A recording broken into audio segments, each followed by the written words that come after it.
جی آج مجھے کسی کا میسج آیا کہ آپ کو پتہ ہے کہ جب آپ کی ویڈیو ہم سنتے ہیں تو وہاں پہ گندے ایڈز آتے ہیں، اور ایک انہوں نے کہا کہ کیا بنانے والے کو پتہ ہوتا ہے کہ گندے ایڈز آ رہے ہیں؟ تو میں بہت زیادہ پریشان ہو گئی، بیکاز میرا کانٹینٹ تو ٹو دا پوائنٹ، اخلاق کے لیے، اویئرنیس کے لیے، ریلیشن شپ کے لیے ہوتا ہے کہ ہم ایک دوسرے کو کیسے امپروو کر سکتے ہیں۔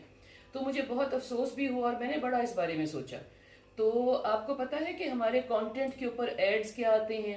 جب ہم سوشل میڈیا پہ اپنا کوئی چیز ڈالتے ہیں نا، تو وہ اس کا الگوریدم جو ہے اس کو ریڈ کرتا ہے، اور وہ آپ کو دیکھتا ہے کہ آپ کس انٹرسٹ کی چیزیں پیچھے دیکھ رہے تھے۔ جو چیزیں آپ دیکھ رہے ہوتے ہیں پھر جب ان کا کانٹینٹ آپ دیکھتے ہیں تو اس کے اوپر وہ ایڈز چلتے ہیں۔ تو اگر میرا کانٹینٹ سنتے ہوئے یا کوئی اور چیز، کسی کا لیکچر دیکھتے ہوئے، کوئی چیز کرتے ہوئے جب آپ کے پاس ایڈز آتے ہیں تو وہ ایڈز وہ آتے ہیں جو پیچھے کانٹینٹ آپ دیکھ رہے ہوتے ہیں۔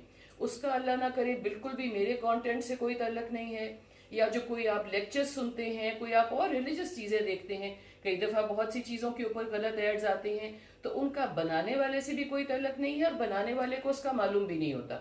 تو کوشش کریں کہ آپ جو ان چیزوں کے علاوہ کوئی اور چیزیں دیکھتے ہیں اس میں اپنی مینڈنگ کریں۔ اپنا جو آپ کا اپنا می ٹائم ہے اس میں کوئی آپ ایسی چیزیں نہ دیکھیں جو بعد میں آپ کے دل کو اور دماغ کو اپسیٹ کریں۔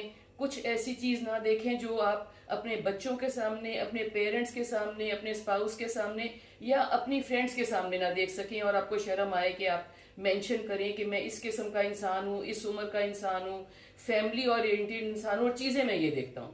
تو اس سے آپ پرہیز کریں۔